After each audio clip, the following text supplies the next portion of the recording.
Justamente el día de hoy se registran 288 casos nuevos de COVID-19. Alcanzamos un total de 4.311 casos confirmados, con un rango de edad que va desde los 0 hasta los 96 años. Son 1.846 mujeres y 2.465 hombres, teniendo 3.061 costarricenses y 1.250 extranjeros.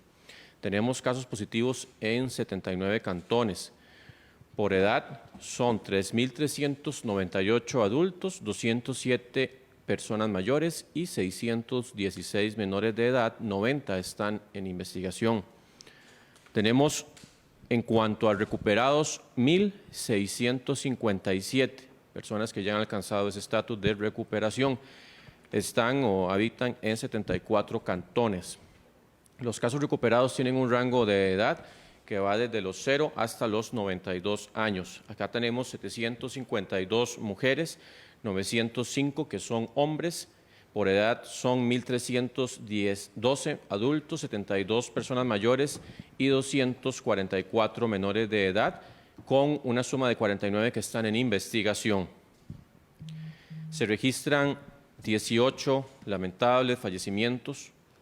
Son 9 mujeres y 9 hombres, con un rango de edad que va desde los 26 hasta los 89 años. 73 personas se encuentran hospitalizadas, es la cifra más alta que se ha reportado. 10 de ellas, vean también el aumento en cuidados intensivos, 10 de ellas están en cuidados intensivos con un rango de edad que va desde los 40 hasta los 76 años. Quisiera, por favor, que los compañeros de apoyo me proyecten la presentación. Vamos a hacer una actualización de las proyecciones. Recordemos que nosotros hemos estado trabajando, el equipo oficial que ha estado apoyándonos y al cual extiendo un profundo agradecimiento porque ellos lo hacen ad honorem. Es un tema que obviamente es parte del quehacer, ¿verdad?, de la pasión de ellos, que es del Centro de Investigación en Matemática Pura y Aplicada de la Universidad de Costa Rica, que ellos han venido acompañándonos en lo que es el ejercicio de las proyecciones y en donde hemos tenido acompañamiento tanto de la OPS como de la Caja Costarricense de Seguro Social. Es importante indicar la siguiente, que esta proyección actualizada incluye la base de nexos epidemiológicos actualizada al 23 de junio. La proyección se corrió al 1 de julio, pero la base de datos con los nexos, recordemos que los nexos, irlos actualizando, pues conlleva también un trabajo importante y delicado, y en eso está actualizada hasta el 23 de junio. En realidad es reciente y obviamente muchísimo más reciente que la última proyección, que ni siquiera habíamos llegado a esa fecha. Para esta proyección tenemos una modificación en las redes del contacto debido a diferencias de la densidad poblacional. Aquí se está asumiendo que en la gran área metropolitana una persona puede tener entre 5 y incluso 30 contactos diarios. En el resto del país se asume entre 5 a 20 contactos diarios. Y recordemos que el tamaño de cada red varía diariamente entre dichos valores de forma aleatoria. También aquí vamos a mostrar dos escenarios. El escenario 1 es cuando la población no acata medidas, cuando empezamos a romper burbujas sociales, cuando empezamos a organizar fiestas, ¿verdad? Y entonces llega mucha gente y justamente alguien que no sabía que estaba infectado llegó y entonces mucha de la gente que está en esa fiesta se infectó y entonces ellos van y interactúan, ¿verdad?, se relacionan con personas en su comunidad y en su trabajo, y ahí es donde empieza a hacerse la red de contactos justamente. Y el otro escenario es con acatamiento de medidas, cuando tenemos, como indicábamos, personas, grupos poblacionales, comunidades, familias que, entendiendo la gravedad de lo que podemos estar enfrentando en pocas semanas, sí acatan el aislamiento de parte de no entrar en interacciones rompiendo las burbujas sociales y todas las medidas sanitarias y demás, como lo son las mismas órdenes sanitarias. Esta proyección que vamos a presentar corresponde con 20 simulaciones del modelo. Recordemos que esto, pues, bueno, más bien para indicar, cada una de esas proyecciones varía en su cantidad de corridas del modelo, de simulaciones. Y eso, pues, obviamente, entre más corridas, pues tenemos más robustez en el modelo, pero esta tiene 20 simulaciones corridas, que igual esto no es, ¿verdad?, como muy rápido que se obtiene. Hay que dejarlo justamente que las computadoras, ya con todos los datos y todo el modelo incorporado, puedan estar haciendo las proyecciones y que eso pues dura bastante tiempo. Para la siguiente, por favor. Ahí vamos a hablar de varios supuestos. En estos supuestos, yo no voy a entrar acá exactamente a decir el valor de cada uno, pero es para que ustedes tengan una idea que esos supuestos están basados en los datos país, en los datos que hemos visto que se han ido documentando conforme hemos avanzado en la pandemia, tanto con respecto a datos más generales como la tasa de transmisión o el periodo de incubación. Recordemos que el periodo de incubación es del momento que el virus ingresa en una persona, la persona no sabe que lo tiene y pueden pasar 6, 7 días para que la persona ya empiece a manifestar síntomas, pero incluso 2 días antes ya la persona está infectando. Y así tenemos diferentes supuestos. Entonces aquí, por ejemplo, personas no diagnosticadas que requieren hospitalización, asumimos un 1%, no, igual no voy a entrar en detalle de todas, pero para que ustedes se den una idea, días para que un paciente requiera hospitalización que una vez presentados los síntomas, 5.2. Tenemos, por ejemplo, días promedio que una persona permanece en la UCI, tenemos 17.4. Y así lo que es tasa de transmisión, que tenemos 0.21 días, la periodo de incubación tenemos 7 días. Y así ustedes ven los diferentes supuestos, porque esos son valores que el modelo necesita para poder obtener la información de proyección. Y yo quiero aquí también hacer una acotación. Esto no es para nada un viaje al futuro. O sea, las proyecciones lo que nos ayudan es a tomar decisiones, es una herramienta importante para planificar y saber cómo podemos eventualmente tomar medidas de acuerdo a las tendencias que se pueden ir presentando en una proyección, pero no es que el valor que está ahí, que ustedes van a ver, es el valor absoluto y que ese es el comportamiento que de forma inmodificable vamos a obtener en las siguientes semanas. Entonces, también es importante porque este modelo es de compartimentos. Aquí se trabaja mucho los diferentes nodos, que son las relaciones que puede tener una persona infectada, tanto a nivel de su familia, que sabemos que a nivel del núcleo inmediato es donde hay más exposición, pero también a nivel de amistades y a nivel de contactos esporádicos. Esa misma persona infectada puede tener interacción en esos 3 planos. Y eso también hace el modelo mucho más rico y, como indicábamos, toma en cuenta que no toda la población es homogénea, que no toda la población se comporta igual, sino que hay particularidades tanto en la GAM como fuera de la GAM y que hay gente que va a transgredir las burbujas sociales en diferentes lugares y otros no tanto. Entonces vamos a pasar a la siguiente.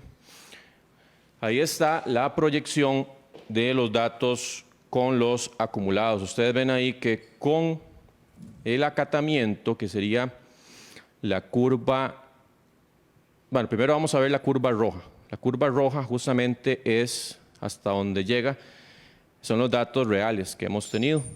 El modelo pues proyecta ahí justamente y se ajusta. Ustedes ven, el modelo incluso se corre desde que empieza los datos reales a registrarse. Y vean que ustedes que se apega bastante, tiene un ajuste muy bueno.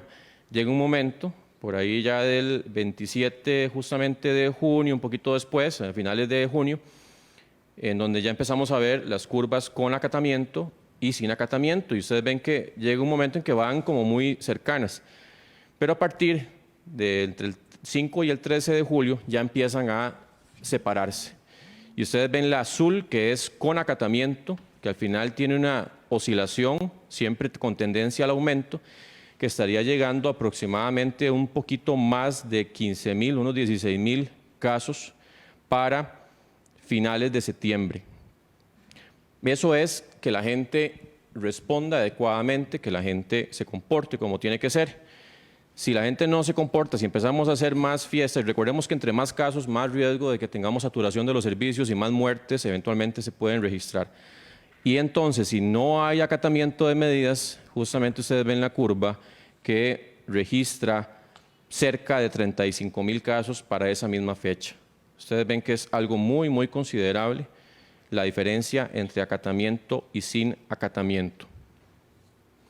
La siguiente, por favor. Ahí vamos a ver en la siguiente lo que son los casos activos, donde aquí tenemos un comportamiento parecido. Recordemos que los casos activos son los casos que pueden transmitir la enfermedad, personas que todavía tienen replicación del virus, que el virus está reproduciendo y pueden infectar a otras personas.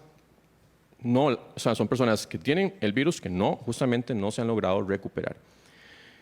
Y ustedes ven también ahí que el ajuste, pues corriendo el modelo, va bastante pegado. Ustedes ven ahí la curva roja, que está, ahí van también las otras dos curvas, con acatamiento y sin acatamiento, pero entonces llega un momento en que se separan, ¿verdad? A partir por ahí del 9 de julio, y entonces empezamos a tener, si la gente se comporta, una oscilación en donde podríamos llegar a principios de octubre con un aproximado de 4,000, un poquito más de casos activos. Ustedes ven que en esa oscilación el pico generalmente está alcanzando 4,000 casos activos.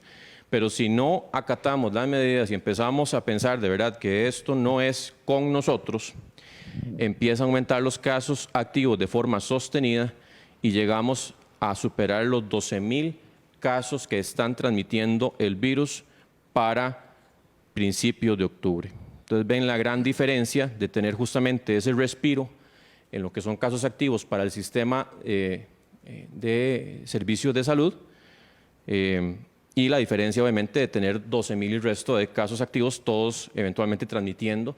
Además de que recordemos que esto representa no solamente el colapso de los servicios de salud, ¿verdad? Eventualmente, donde ya la capacidad se disminuye enormemente y en donde entramos en esa ruta de, ya dijimos, de estar seleccionando entre quién recibe y quién no el respirador, eventualmente, sino también que existe una pérdida de capacidad de seguimiento de los contactos, de emisión de las órdenes sanitarias y de todo el confinamiento preventivo de la lista de los contactos cercanos, que ha permitido en gran parte pues, no tener una curva más ascendente.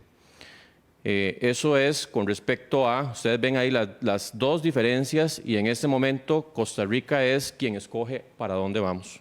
Aquí es, justamente se nos están presentando dos caminos, uno que podemos seguir y que nos lleva a una ruta que ustedes, pues claro que va a haber aumento de casos, pero otra ruta que es muchísimo más lesiva en todo sentido, porque aquí no es solamente la parte sanitaria, es la parte económica, es la parte social, es todas las esferas del país en medio de una pandemia y de un virus que es muy infeccioso y que lamentablemente sí produce muertes en personas que especialmente tienen factores de riesgo.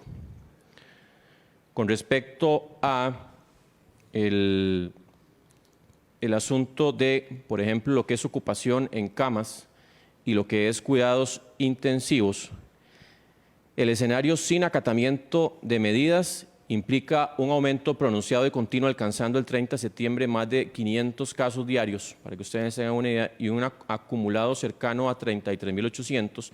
Las hospitalizaciones podrían alcanzar en la segunda quincena de septiembre más de 330 casos en salón y 180 personas en cuidados intensivos. Y ustedes ya saben cuál es nuestra capacidad en cuidados intensivos y que obviamente ya con 180 estamos sobre la capacidad, bastante sobre la capacidad. Ahora el doctor Román Macaya también puede referirse obviamente a esto.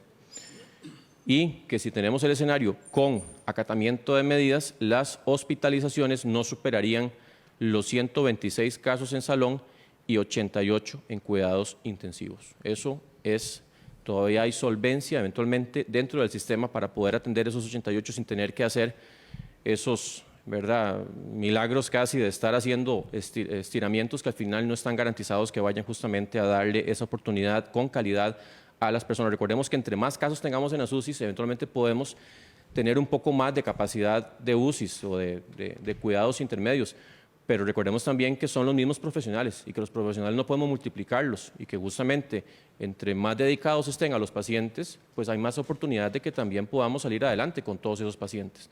No es tan fácil como hacer un hospital entero y ya, ¿verdad? Porque los profesionales y todo el personal especializado que tiene que atender esto, pues uno puede dar entrenamiento y claro que eso va a ayudar y nos puede ayudar bastante, pero no es lo mismo también la supervisión de los intensivistas en medio de todo esto. Entre más internados tengamos, más estrés se somete en el sistema de salud y el económico y social, como ya lo decíamos. Entonces, yo creo que esto es una oportunidad para decir que es hoy, es justamente hoy, no esperar a mañana, ni el domingo, ni el lunes, es hoy donde podemos tomar acciones personales para bajar esta curva y que no tengamos un escenario fatídico, ¿verdad?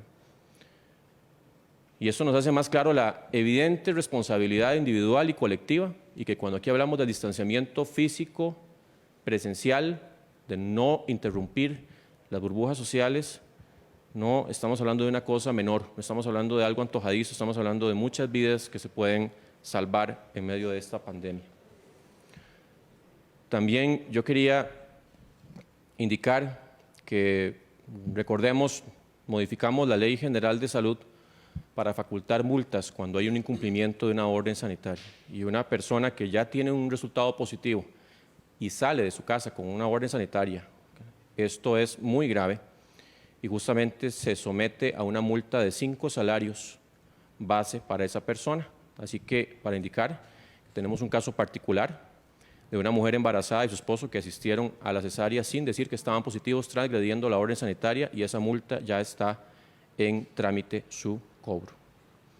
También quiero indicar que el operativo, ahora también el doctor Macaya se puede referir al mismo, porque recordemos que esos operativos, la parte logística, que es sumamente pesada, la lleva adelante la Caja Costarricense de Seguro Social, con todo su batallón de personal de salud, ¿verdad?, que va y toma las muestras y procesan en los diferentes laboratorios, el transporte y todo esto, en coordinación con el Ministerio de Salud. Y ese operativo vamos a iniciar la próxima semana, esperando justamente que sea lunes, porque estamos ampliando para hacerlo también en Guararí, además de La Abuelita, de La Carpio y Desamparados. Recordemos que aquí se trata también de hacer el operativo lo más eficaz, lo más organizado posible, y es mejor empezar y hacerlo de la mejor forma que no apresurarlo cuando tenemos todavía detalles que tenemos que definir y que están justamente en este momento en definición. También quiero indicar que recordemos que hoy, a partir de las 7 p.m, aplica restricción vehicular para todo el país, para que estemos atentos. Y claro que nadie quiere someterse a una multa, pero en este momento, pues, eso podemos evitarlo justamente teniendo en cuenta que a partir de hoy aplica esta restricción vehicular sanitaria para todo el país. A continuación, el presidente ejecutivo de la Caja Costarricense de Seguro Social, el doctor Román Macaya, dará